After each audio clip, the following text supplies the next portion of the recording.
দেখুন বন্ধুরা 10 মিনিট ধরে ঘি দিয়ে খুব ভালোভাবে ভাজার ফলে গাজরটা খুব ভালোভাবে যেমন ভাজা হয়েছে তার সাথে সাথে সিদ্ধ হয়েছে, গাজরের পরিমাণটা অনেকটা কমে গেছে। তো গাজরের মধ্যে দিয়ে দিচ্ছি, যখন 500 গ্রাম গাজর নিয়েছিলাম 100 গ্রামের মধ্যে।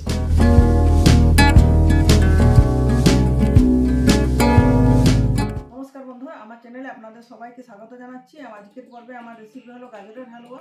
শীতকালে যে কোনো ডেজার্ট বানানোর কথা বললে প্রথমে গাজরের হালুয়ার কথা মনে পড়ে। শীতকালীন গাজরগুলো খেতে খুব সুস্বাদু হয়। দেখুন এখানে গাজরের হালুয়া বানানোর জন্য আমি 500 গ্রাম গাজর নিয়েছি। গাজরটা ছুরির সাহায্যে দুটো পাশ কেটে দিয়েছি, তারপর গ্রেটারের সাহায্যে খোসাটা ছাড়িয়ে নিয়েছি। এবারে এই যে আরেকটা দেখাচ্ছেন হ্যান্ড গ্রেটার, এই গ্রেটারের সাহায্যে আমি খুব ভালোভাবে এটা গ্রেড করে নিচ্ছি। সব গাজরগুলো এভাবে গ্রেড করে নিয়ে ফিরে আসছি। দেখুন বন্ধুরা, আমার সব গাজরগুলো গ্রেড করা হয়ে গেছে। আর এখানে কিছু ড্রাই ফ্রুট নিয়েছি, তার মধ্যে কিশমিশটা গোটাই আছে, কাজু, পেস্তা আর আমন্ড এগুলো ছোটো ছোটো টুকরো করে কেটে নিয়েছি। এগুলো অপশনাল, এগুলো গাজরের হালুয়াতে দিলেও চলবে, যদি না দিলেও কোনো প্রবলেম নেই। মোটামুটি 4টে উপকরণ ঘি, গাজর, দুধ আর চিনি থাকলে যথেষ্ট। তো চলুন হালুয়া বানানো শুরু করি। হালুয়া বানানোর জন্য গ্যাসের ওভেনে বসে দিচ্ছি কড়াইটা আগে থেকে বসিয়ে দিচ্ছি, গরম হয়ে গেছে। গরম কড়াই দিয়ে দিচ্ছি ঘি। শীতকাল যেহেতু ঘিটা জমাটা বাঁধা, ওই জন্য একটু ঘিটা আগে থেকে দিচ্ছি। ঘিটা গলে যাক, গলে দেওয়ার পরে গরম ঘিয়ে এখানে দুটো ফাটিয়ে রাখা এলাচ অ্যাড করবো। ঘিটা গরম হয়ে গেছে, দিয়ে দিচ্ছি দুটো এলাচ। গরম ঘি এলাচটা ভাজা হয়ে যাচ্ছে, এরপর গ্রেড করে রাখা গাজরটা দিয়ে দিচ্ছি।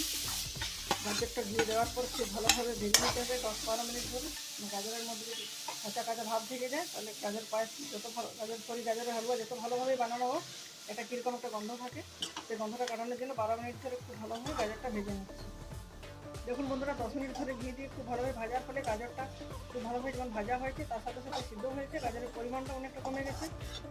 তো গাজরের মধ্যে দিয়েছি, যখন 500 গ্রাম গাজর নিয়েছিলাম 100 গ্রামের মধ্যে চিনি। যেটা আপনি যদি খেতে পছন্দ করেন বেশি মিষ্টি, তাহলে চিনির পরিমাণটা একটু বাড়িয়ে দেবেন। চিনিটা খুব ভালোভাবে গাজরের সাথে মিক্স করে নিচ্ছি। তারপর আবার 5 মিনিটের মতো লো টু মিডিয়াম হিটে এটা ঢাকা দিয়ে দিচ্ছি। গাজরটা ভালোভাবে সিদ্ধ হয়ে যাবে, চিনিটা খুব ভালোভাবে মেল্ট হয়ে যাবে। দেখুন বন্ধুরা, ফিরে এলাম 5 মিনিট পর। চিনিটা খুব ভালোভাবে গাজরের সাথে মেল্ট হয়ে গেছে। আর দেখুন গাজরের মিশ্রণ থেকে ঘি ছেড়ে দিয়েছে। আর সবটা খুব ভালোভাবে একবার মিক্স করে নিচ্ছি। তারপর এখানে আমি অ্যাড করছি লিকুইড দুধ, এটা ফুল ক্রিম দুধ দিচ্ছি এখানে। 350 ml দুধ এখানে অ্যাড করছি। আপনি যদি লিকুইড দুধ দিতে না চান তাহলে এখানে গুঁড়ো দুধও অ্যাড করতে পারেন। এবং কি সুন্দর কালারটা হয়েছে। এটাকে আবার 4-5 মিনিট ধরে লো টু মিডিয়াম হিটে একটু নাড়াচাড়া করে দুধটা একটু শুকিয়ে নিচ্ছি। বন্ধুরা, 5 মিনিট জাল দেওয়ার পর হালুয়াটা কতটা ঘন হয়ে এসেছে।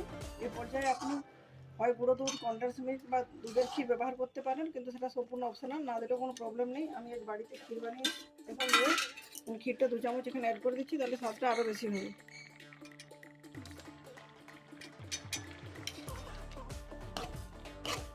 বন্ধুরা দেখুন, আমার উইন্টার স্পেশাল সুইট ডেজার্ট গাজরের হালুয়া রেডি হয়ে গেছে।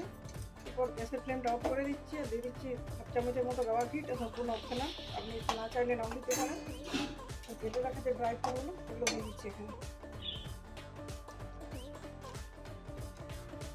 ভালোভাবে মিক্স করে নিচ্ছি।